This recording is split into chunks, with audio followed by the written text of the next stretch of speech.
เอามาวัดเขาบอกภาษาลาวว่าเอาวัดขี่ในท้องนะครับบริยาตด้วยตายก็ตายตัวเผาถิ่มเกิดมันในตายหลายเถื่อนก็ง่ายนี้สัมตาบริสุทธิ์เพราะว่าเรื่องมันสุดๆหมดอันนี้คนไทยเรามันขาดฝรั่งเขามากประเทศฝรั่งมันเจริญเพราะมีตัวนี้ฝรั่งตั้งแต่ปู่แต่ย่าแต่พ่อแต่แม่ของมันว่าคนในสอนหลวงคนฟันเทียยังแมนโกเวสยังแมนฟันเทียนี่สายนี่สันฟันเทียเห็นว่ารถนี่สันนะฟันเทียนี่ไปว่าลุยไปสุดไปสุดพรมแดนสุดล้าฟ้าเขียวเขาจึงเจริญเพราะเขาเป็นตัวนี้นี่แหละคืออัตตาธรรมดาถึงพร้อมด้วยตนมุ่งมั่นพัฒนาตนอย่างเต็มที่สุดความสามารถที่มีอยู่ไม่ได้เห็นคนแง่ๆได้พออะไรบอกได้ดึกลีนี่เห็นไหมพระพุทธเจ้าท่านสวดที่เราสวดคำว่าปะหังกามังตะโจจาระห้าโลจาริจาวสัสตุอวสุสตุสรีระมังสะโลหิตังปนะเลือดเนื้อหนังเอ็นกระดูกเท่านั้นจะเหลืออยู่เลือดและเนื้อจะเกิดแห้งไปจากสรีระนี้ก็ตามทีจันตังปุริสถาเมนะปุริสพระเมนะปัตตังประโยชน์อันใดที่บุคคลจะพึงถึงได้ด้วยกำลังด้วยความเพียรความบากบั่นของบุรุษถามมันเป็นว่าเรี่ยวแรงจันตังปุริสถาเมนะเรี่ยวแรงของบุรุษเอาไปเถื่อนไปแห้งไปขินของบอกให้มันอยู่น้ำมันห้องบักเคขาดเนี่ยไล่ขามันหนึ่งถ้ายังไม่ถึงบรรลุประโยชน์นั้นแล้วที่จะพึงบรรลุได้ด้วยความเพียรด้วยกำลังด้วยความบากบั่นถ้ายังไม่ถึงจะไม่ลุกจะเลิกความเพียรเสียเป็นไม่มีให้มันตายวันนี้อยู่นี่เสื้อคำว่าบะหังน่ะเอาอย่างน้อย3 วันครั้งหนึ่งนี่แหละตัว dedicating oneself to training and develop full of its potential มันเต็มไปหมดพวกฝรั่งที่เจริญที่สุดในอเมริกาแต่ก่อนไม่มีประเทศไหนในอเมริกานะเป็นเกาะใหญ่ๆระหว่างมหาสมุทรแปซิฟิกและแอตแลนติกเป็นทวีปเขาเรียกว่าทวีปอเมริกาคนเผาอินเดียแดงมันอยู่เป็นคนป่าทีนี้พวกฝรั่งเขาอยู่นู่นประเทศอังกฤษประเทศยุโรปเขาถูกบีบจากศาสนาบังคับเขาว่าถูกคุกคามแล้วก็เบียดบีถาด้วยศาสนาเขาบังคับเขาถ้าใครไม่เชื่อพระเจ้าเผาดิบถ้าบ่เชื่อว่าพระเจ้ามีเอาไปเผาทั้งเป็นบ่ทันได้ตายดิฝังใครคิดไปคัดค้านคำสอนของศาสนาเขาลากขึ้นศาลอินควิซิชั่นเชิดพุนะศาลไตรสวนศรัทธาผมเอาเองดอกจะไม่แมนหรือบ่แมนดอกนะมันเป็นสิถ้าไม่กลับใจเชื่อศาสนาเอาไปเผา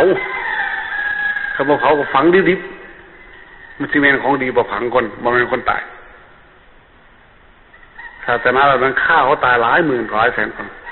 นี้จากการเบียดเบียนของศาสนามองไปทางด้านทางพวกเราเนี่ยชุดล้าฟ้าเขียวมีแต่ทะเลมหาสมุทรแปซิฟิก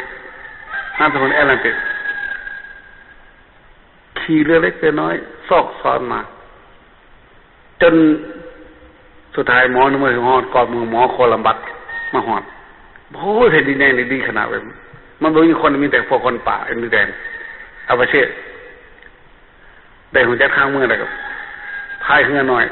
เลาะฝั่งเรียบเกาะไปบอกหมู่พูนบดีไปทางพากันย้ายมาจากยุโรปจากอังกฤษสวิตเซอร์แลนด์เยอรมันฝรั่งเศสมาเ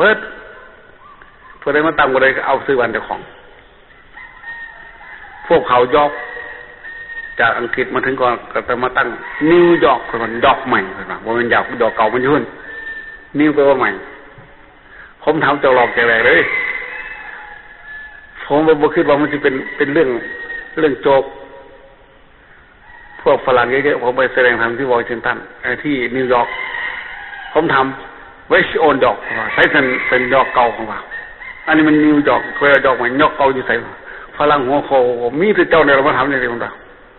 คอยเห็นคนไทยมาหลายบริเห็นถ่ายมันดอกเก่าจะพูดดูไปยึดไปเลยคิดเมื่อถึงนี่เลยมาตั้งเมืองใหม่เลยว่านิวยอร์กเราพอไปถึงฟิลาเดลเฟียไกลไปสักหน่อยจะไปถึงเมืองแลกเซนเดอร์ก็มีเมืองหนึ่งเขาเรียกว่านิวฮอลแลนด์เวสต์โอนฮอลแลนด์ใช้สนฮอลแลนด์เก่าพูนประเทศฮอลแลนด์เขาว่ามันมาหลายประเทศมาตั้งตรงนี้นี้ศาสนามาศาสนาเบียดเบียนเอาขึ้นศาลขึ้นลงฆ่าตายไปถึงเยอะทีนี้พอใครขึ้นมาก่อนมาถึงฝั่ง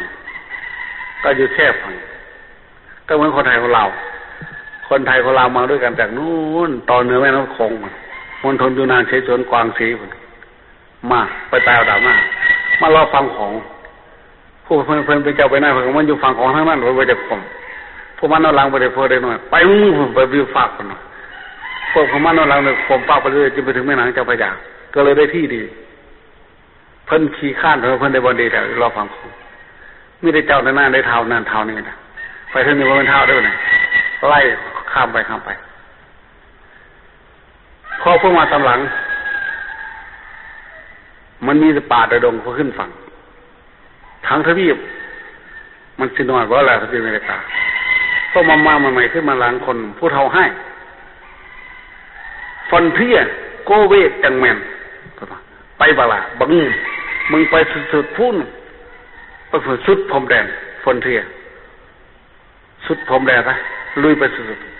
ไปตายดาบหน้าผู้ใดมันกำลังก็ไล่ต่อเขาอยู่ก่อนไล่ต่อฟอนเทียไปพุ่น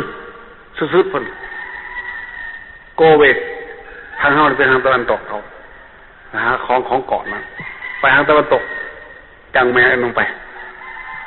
200 ปีขึ้นฝั่งนู้น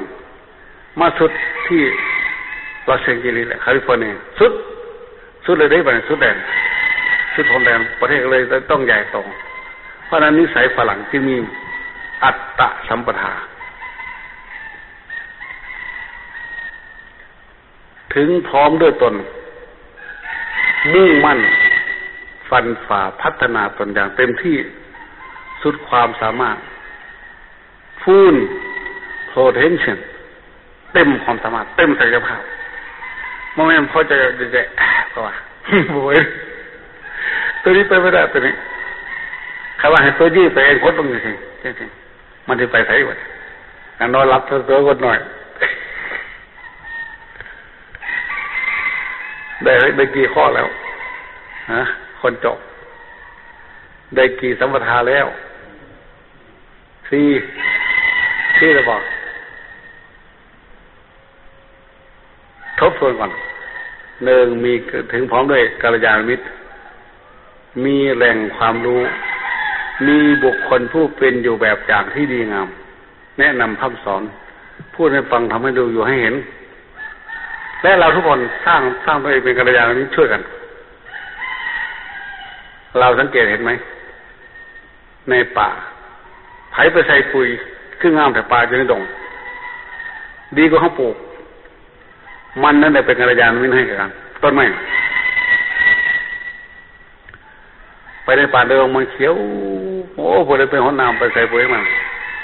นนั่นแหละใส่ปุ๋ยให้กันนี่นั่งหลับอยู่นี่นั่งหลับอยู่นี่ก็เป็นปุ๋ยแทนที่จะไปนอนเหยียดขลาดอยู่บนไปนอนประมาเลยมาเป็นปุ๋ยเห็นงูมันจะมูเห็นโอ้ยเราปูนอนเรายังมาดิตัวน้อยเรายังมาเรายังมานั่งหลับแหงบนกันเลยเอาไปคือสิตาแท้นอนจะกุฏินั่นเป็นปุ๋ยที่นี่ก็เป็นปุ๋ยไงทุกคนเป็นกัลยาณมิตรเอื้อเฟื้อเกื้อกูลต่อกันคนอีสานนี่แหละจึงพูดว่าไม่ใหญ่น้อยเดียระดาษเป็นธรรมร่วมกันเป็นดงสูงงูขยุ่งย่างเสือมีทั้งเครือเขาเกี่ยวเลี้ยวลงทั้งหลุมมีทั้งภูมิน้อย ทั้งพื้นจอจีไม่มือนี่ไม่ห่างไกลกันความสัมพันธ์มันมีอยู่น้ำกันได้ยุ่งย่างไม่ใบหนาได้เป็นห่มให้สุ่มหน่อยทั้งพื้นได้สุ่มเจ็ดซุ่มตัวน้อยก็คือดังเดียวกันได้ร่วมกันปกคุ้มให้ซุ่มเย็นทั้งเงาให้ให้ลูกโคเถามหันโตตนไงมีชีวิตได้สบายบางดังกันโบปรัชญาตัวนี้ของนิสานดีขนาดเลยของตั้งชื่อว่าพฤกษาธิปไตยบนเป็นประชาธิปไตยเดี๋ยวนี้พฤกษาธิปไตยเอาต้นไม้เป็นไงเป็นตัวอย่างไปดูต้นไม้ในป่าในดงมันงามเขียวหน้าแหลมมือเขียวไม่มีใครไปห้องน้ำไม่มีใครไปใส่เลย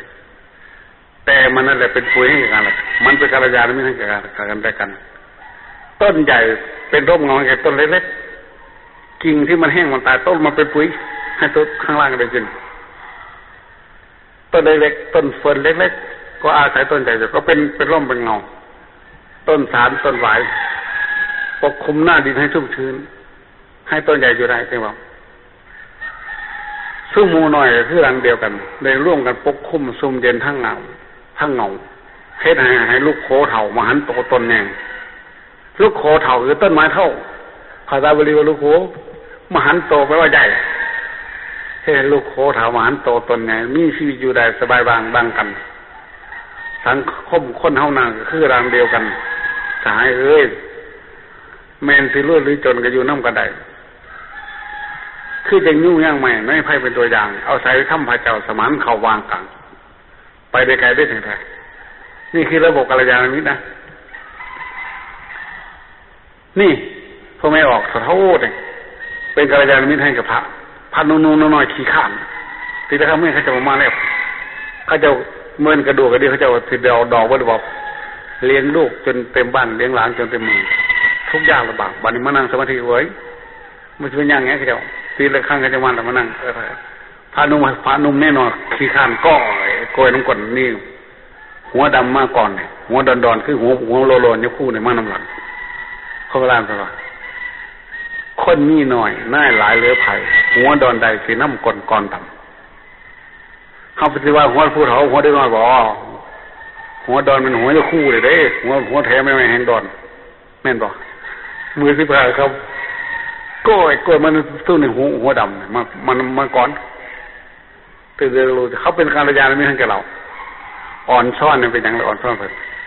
บุ้ยสมาเก่งแท้พอไม่ไงเนี่ยเก่งมานั่งสมาธิน้ำห้องมาก่อนนั่งก็ได้ดนแล้วไปกุ้มเห็นกินปัญหากินได้ปะเนี่ยถ้ามันมีแต่มูฮัมหมัดจะได้เอื้ออยู่พอไปดิโวยใจเขาจะไปอยู่ขั้วมันเขาแล้วก็บอกแก่เห็นอยู่ในกิจมาพวกเขาฉันสิได้บุญทอเขาจะบอกขัดขี้ข้านถ้ามั่วขี้ข้านเอาไว้บุญยืนสู้น้ำเบิดได้ปะเนี่ยอันนี้มหันโตต้นใหญ่เป็นหอมเป็นเงาอะไรครับล้นลงใบล้นลงเป็นปุ๋ยซึ่งต้นน้อยก็เป็นปุ๋ยเป็นหอมหาต้นนี้ได้เป็นหอมทั้งหอมเย็นทั้งเงาทุกคนเป็นกัลยาณมิตรทั้งกันเวลาเพื่อนขี้เกียจเราขยันจูงกันดึงกันบ้าคือสิกีราตาเตปูไรนอถ้าบางครั้งเราขี้เกียจเพื่อนขยันเราก็อาศัยเพื่อนนี่มันอาศัยระบบนี้ท่านจะบอกให้ไปหากัลยาณมิตรดูก่อนพิจูทั้งหลายเมื่อพระอาทิตย์อุทัยโยคืออาทิตย์กำลังจะขึ้นย่อมเห็นแสงเงินแสงทองจากขอบฟ้าขึ้นมาก่อนแสดงว่าพระอาทิตย์อยู่ทางนี้ถ้าเป็นห้องบนหัวอาทิตย์เมื่อพระอาทิตย์กำลังจะขึ้นอาทิตย์อุทัยโยย่อมเห็นแสงเงินแสงทองแสงอุดมขึ้นมาก่อนอรุณุขังปุพังกมังใช่ปะรุ่งอรุณเป็นแสงเงินแสงทองขึ้นมาก่อนแน่นอนพระอาทิตย์ต้องขึ้นชั้นใดการไปพูดถึงพร้อมด้วยกัลยาณมิตรหมู่ดีเพื่อนดีสหายดีบุคคลแวดล้อมดีเราก็ว่าเป็นแสงเงินแสงทองแห่งชีวิตที่จะดีงามเกิดขึ้นเพราะฉะนั้นเธอทั้งหลายจงแสวงหากัลยาณมิตรเถิดและเธอก็จะเป็นกัลยาณมิตรให้คนอื่นเถิดไม่ใช่ดีไปน้ำกันคือไม่อยู่ในดงนี่ข้อหนึ่งข้อสองเรามีส่วนร่วม อย่างมีคุณค่าคือศีลสัมปทาหมู่ผ้าให้จะได้เหตุเพิ่นหมู่ผ้าตื่นก็ตื่นหมู่ผ้าทำความเพียรทำก็ทำนั่นมันก็เลยจะสอดคล้องกลมเกินซึ่งกันและกันอันนี้ก็เป็นอีกอันหนึ่งคือความพร้อมบ่พร้อมหมู่บ่ได้บ่เป็นทาได้ปานใดมีแต่ประมาทคือขี้ข้านนอนตายไปบ่แม่นคนตายความดีมันตายตายในหนังสือตายในเทปตายในซีดีตายหมดต่อมาฉันทะสัมปทาพอใจฝักใฝ่ในกุศลธรรมในคุณงามความดีบ่ให้สร้างเจ้าของคิดหาความดีเจ้าของได้ไหมล่ะตื่นมาโอ้ยบ่ได้คิดอะไรปานใดว่าเฮาก็ได้เก่งไปไปน้ำมูได้อยู่บ่คันมันอยู่เฮือนพระจ้างว่าให้โลกปานนั้นว่าแต่ว่าน้ำมูอยู่โอ้ดีอยู่คือเฮาเนี่ยแต่พ่อจะต้องเจ้าของมันคนเราเนี่ยถ้าไม่พอใจตัวเองตายดิตายบ่ไม่สิตายไงคือที่ไม่พอใจนั่นมันขาดตัวฉันทะฉันทะคำเดียวมันแปลว่าพอใจพระพุทธเจ้าถือว่าเป็นกลไกของอายุเลย เมื่อ ก่อนที่จะปรินิพพาน3 เดือนท่านพูดอานนท์อิทธิบาททั้ง4อันบุคคลเจริญให้มากกระทำให้มากแล้วแม้ปรารถนาจะมีอายุอยู่เป็นกับหรือเกินกว่ากับก็ได้เราแต่ท้าวคตเจริญให้มากกระทำมากแล้วซึ่งอิทธิบาททั้ง4เราสามารถจะอยู่ต่อไปได้เป็นกับหรือเกินกว่ากับก็ได้คนพระอานนท์ก็ชื่อบุคจักก็เลยไม่ได้นิมนต์เขาก็เลยตายทั้งที่3 เดือนก็เลยตายถามว่าอยู่ได้อย่างไรเป็นกับเกินกว่ากับนั้นมันหมายถึงการที่กำหนดไม่ได้กับชั่วฟ้าชั่วดินอันนั้นมหากับอายุกับภาษาบาลีว่าอายุกับปั่นการที่กำหนดแห่งอายุในขณะนี้มันมีกี่ปีมาตรฐานโควต้าในขณะนี้อายุของคนมีประมาณ100 ปีท่านสามารถจะอยู่ถึง100 ปีหรือเกินกว่า100 ปีก็ได้เพราะอาศัยอิทธิบาทมีอะไรขึ้นต้นก่อนคือฉันทะถ้าฉันทะนั้นเป็นตัวอายุเป็นตัวกลไกของอายุพอใจฝักใฝ่ในสิ่งที่ดีที่งามจนลืมเป็นลืมปากตายคำบ่เฮ็ดนี่บ่แล้วบ่ตายสิเฮ็ดเข้าใจไหมตื่นมาบ่ทำความเพียรบ่อย่างฉันทะเน่าแนบเนื้อมโนนาในผู้ใดนั่นไม่สิเฮ็ดอันใดก็สำเร็จส่วนมุ่นพร้อมบุญกุศลต่างปาปังกรรมบาปฉันทะนำสมหายสบายได้ส่วนสำเร็จได้ตูแนวพอใจได้ถึงไงถ้าพอใจนั้นมันทำได้ตัวฉันทะเนี่ยเป็นเจตสิกกลางๆบอกเป็นเจตต่อไปสิกไปแล้วเนี่ยพระตาพระเจตสิกเจตแปลว่าใจสะพร้อมสังอิกะประกอบเจตสะอิกะเป็นเจตสิกะแต่ว่าประกอบพร้อมไปในใจได้ทุกดวงได้ทุกทั้งกุศลและอกุศลภาษาอังกฤษเขาจะใช้คำว่า mental factor อันเจตสิกมาฉันท่านี่เป็นอัญญสมนาเจตสิกเข้ากับจิตได้ทุกดวงทั้งกุศลและอกุศลทั้งชั่วทั้งดีเขาจะว่าฉันทะเน่าแนบเลยมโนนาในผู้ใดนั่นในอกก็ได้วะให้มันเป็นท่านน้อยนั่นก็ได้ภาษาลาวมันว่าซื่อเลยฉันทะเน่าแนบเนื้อมโนนาในผู้ใดนั่นไม่จะเห็นอย่างกับสำเร็จส่วนมุ่นพร้อมบุญกุศลสั่งปาปังกรรมบาปฉันทะน้ำสมหายสำเร็จได้ส่วนจะทำบาปก็สำเร็จจะทำบุญก็สำเร็จถ้ามีฉันทะพอใจในความชั่วปฏิคุกออกมาจะคุกมือหนึ่งประหลักต่อเขาจะไปเขาคุกอีกออกมาประหลักอีกพอใจในความชั่วในฉันทะเอาความชั่วฉันทะในอกุศลแต่ถ้าฉันทะในกุศลล่ะพอใจในความดีตายแล้วตายก็พอใจทำแต่ความดีหากชาติหน้ามีเหมือนหวังอีกครั้งขันจะฝ่าฟันกิเลสภัยด้วยใจสนองบ่ยะคนนี้ไม่ใช่ถ่ายมาเรื่องเป็นเรื่องตาย แต่ถ้าหมดฉันทะตายไปนะฉันทะเป็นตัวอายุด้วยคนฆ่าตัวตายเพราะอะไรหมดฉันทะคือความพอใจลูกก็ไม่ดีผัวก็ไม่ดีเมียก็ไม่ดีอะไรก็ไม่ดีไม่มีเสียให้พอใจนั่นนะเข้าตายเสียดีกว่าแต่อยู่เลยใช่ไหมไปซื้อพิมพ์ลงเงิน200 ล้านแขวนคอตัวเองตายอยู่ใต้บันไดชั้น2เพราะอะไรลูกไม่ดีไปปลอมเบิกเงินอยู่ในธนาคารของพ่อกับแม่เงินมีอยู่200 ล้านเบิกไปทีละ40 ล้าน50 ล้านนานๆเข้าพ่อรู้แม่รู้แต่ลูกนะตัวแล้วเขาไปหาที่พ่อมีเขาไม่มาเลี้ยงเลยเห็นว่าพ่อแม่มีเงินฝากธนาคารพ่อก็เลยหมดฉันทะในชีวิตไม่พอใจในชีวิตผูกคอตายเขียนหนังสือไว้นิดเดียวตายเสียดีกว่าจะอยู่โรยคนจีนนั่นคือพัฒนาเลยพัฒนาเบอร์อยู่ได้ไม่เป็นโรคไม่มีใครฆ่าแต่ก็ต้องตายหมดอายุทั้งเบิดบุญพรเพราะนั้นฉันทะสมถะสร้างขึ้นอันหนึ่งในองค์มรรคเนี่ยฉันทางชาเนติอีทาภิกเวชิโกอารามติจิตังนมติวายมติดูก่อนภิกษุทั้งหลายภิกษุในธรรมวินัยนี้เธอสร้างฉันทะให้เกิดขึ้นประคองจิตรักษาฉันทะไว้แล้วก็น้อมจิตประพฤติปราลบความเพียรไม่บะไม่ทอแท้นี่องค์แห่งสัมมาวายโมองค์แห่งความเพียรชอบอายวันนี้เป็นอย่างบอกว่าการสวดนะบอกเพิ่นบอกดูเรื่อยๆฉันทะเนี่ยให้เรามีฉันทะพอใจฝักใฝ่ในสิ่งที่ดีงามในกุศลสัมปทาที่4ตัวนี้อัตตะสัมปทาพอใจมุ่งมั่นฟันฝ่าพัฒนาตนอย่างเต็มที่ถ้าแปลตามตัวอักษรตรงๆก็แปลว่าถึงพร้อมด้วยตนมันก็มีตนทุกคนนั่งตลาดกันไปทุกวิ่งเขาวิ่งกับตาทั้งตัวเนาะมันความหมายเป็นเมตตาพิจารณาเบออสปิกินเป็นความหมายที่เหนือวัตถุคือความหมายทางใจทางนามธรรม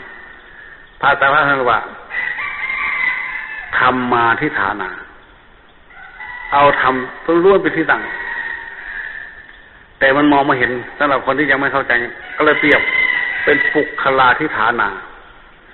ยกตัวตนบุคคลเป็นที่ตั้งมาสอนกันเป็น physical way of speaking พูดทางฟิสิกส์อัตตาสัมปทาถึงพร้อมด้วยตนแต่ความหมายมันว่าถึงพร้อมด้วยจิตใจอุทิศมุ่งมั่นเพื่อจะพัฒนาตน dedicating oneself for to training and development full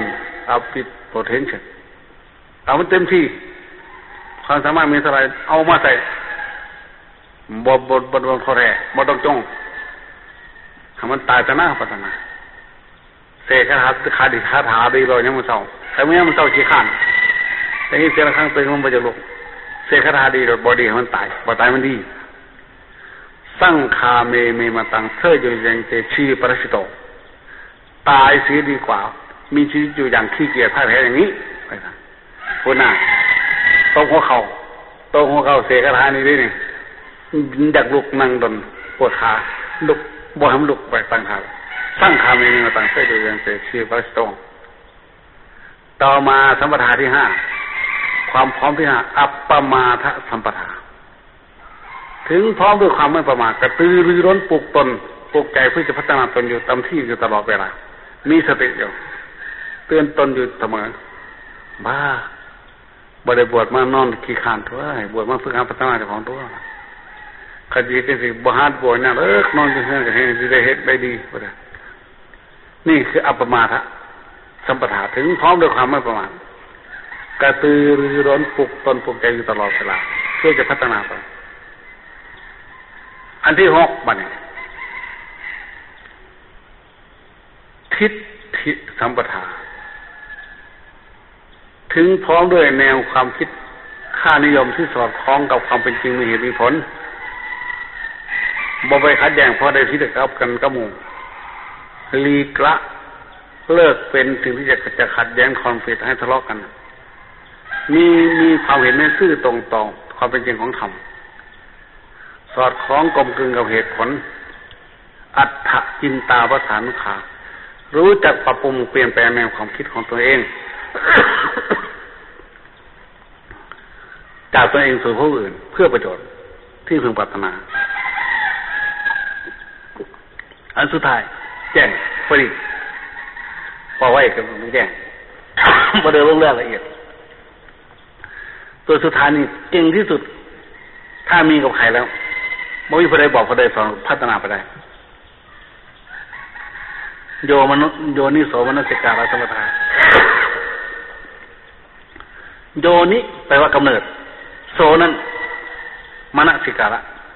การทำไว้ในใจในเรื่องถึงเรานั้นที่มันเกิดมามันเกิดอะไรขึ้นคิดให้ดีๆคิดเป็นคิดอย่างไรฮัดคิดได้บ่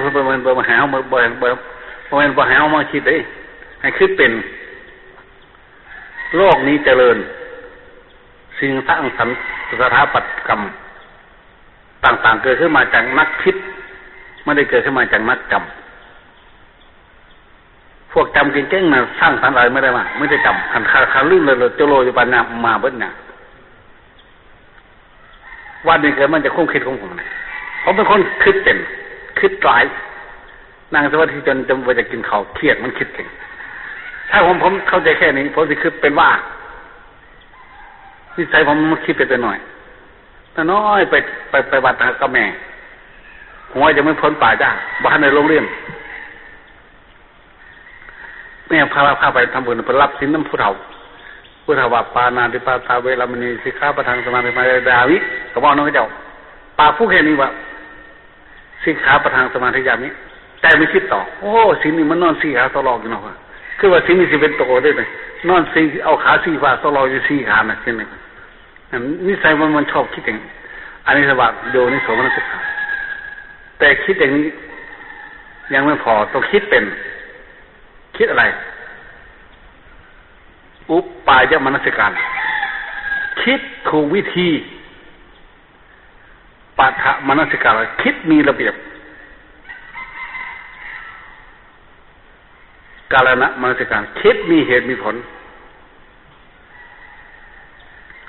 คิดปลุกเรากุศลทำให้เกิดขึ้นชี้ข้านดูคิดเป็นเจ้าของดูน้อยชี้ข้านได้คิดพอบัดมันคือถือปองเด้งดึงขึ้นมามีสปริงในตัวเขาไปนั่งผมไปทำความเพียรมือเนื้อไม่ขี้ข้านไม่ได้จากนอนมันนอนแบบนั้นมันจะนอนเก่งไปเลยนอนนี่3 มือ 4 มือกับบ่อีมือกันนอนเก่งอีเลยนะห่วยขันนอนบ่อีมือเลยมันตกอยู่ในนิวรณ์ตัวทีละมิทะมือนึงนอนเลยคือได้มันนอนตายอยู่ดีเพราะมันนอนหาตายตัวคนเนาะข้าแต่สิบัวมันยังคือว่านอนเด่นดึงขึ้นมาเลยมันมีสปริงดูขนาดนะนี่เขาแบบคิดปลุกเรากุศลธรรมมันเกิดคิดจนเกิดสู่การประพฤติปฏิบัติได้ให้เจ้าของก็ให้เป็นเทศให้เจ้าของฟังพอไปอาบน้ำไปเห็นเงาเจ้าของในน้ำหน้าอย่างนี้เลยจะสามารถบรรลุธรรมกันขี้ข้านปานเนี่ยพ่อเจ้าของสร้างได้ไปเลยมีตัวสร้างมาเลยสร้างนามมันที่พอจะได้ยินซื้อมันได้สมภพสมมาเลยผมไปคนเดียวเลยแม่จะไปสร้างเจ้าของหรือเปล่าอันนี้ก็คือมารตัวหนึ่งนะมารมันมีคุณพลตั้ง10 กองคนกองคนที่ 1แค่ไหนฮะกองคนที่ 2แค่ไหนสร้างกามาเตปฐมาเสนาขุนพลกองทัพที่ 1ของข้าคือกามคือความรักเขาจะให้เจ้าฮักนั่นฮักเบ่งฮักจนอยากทิกนะเห็นด่าเพื่อซื้อกระหายเจ้าฮักมันจะบอก2ทุติยังรัติบุตริเราจะทำให้เจ้าไม่พอใจสั่งมุ้ยผู้สั่งอยู่คนเดียวสั่งหัวเจ้าของไปเอาหน้าเห็นหัวเจ้าของก็สั่งมันมาจังที่บ่จะไปเห็นทำนั่นเป็นพวกก้อยขี้ข้านกับขี้ข้านมองเจ้าของสั่งจะไม่อยากให้กินของเขามาดูมันเราจะถูกออกจากพระเจ้ามารได้มากเรื่องนี้เราคอยพูดกันใหม่นี่มันสว่างแล้วครบ7แล้วนะเขาเจ็บความพร้อมทั้งปัญหาแล้วนะเพราะเรามันขาดตัวไหนก็ปลุกมันขึ้นมา นี่ความพร้อมกองทุนแห่งการศึกษา7 กองบักใหญ่หนึ่งผู้ใดได้กองใดแน่ผู้ใดขาดกองใดกระทางขึ้นสมควรเกิดเวลาเราจะได้ไปบิณฑบาตความเจริญงอกงามในอริยวิยธรรมสัมปทาทั้ง7จงพังผอมพังผูขึ้นมาในจิตในใจท่านหลายโดยทั่วกันทุกรูปทุกองค์ทุกท่านทุกคนเถิด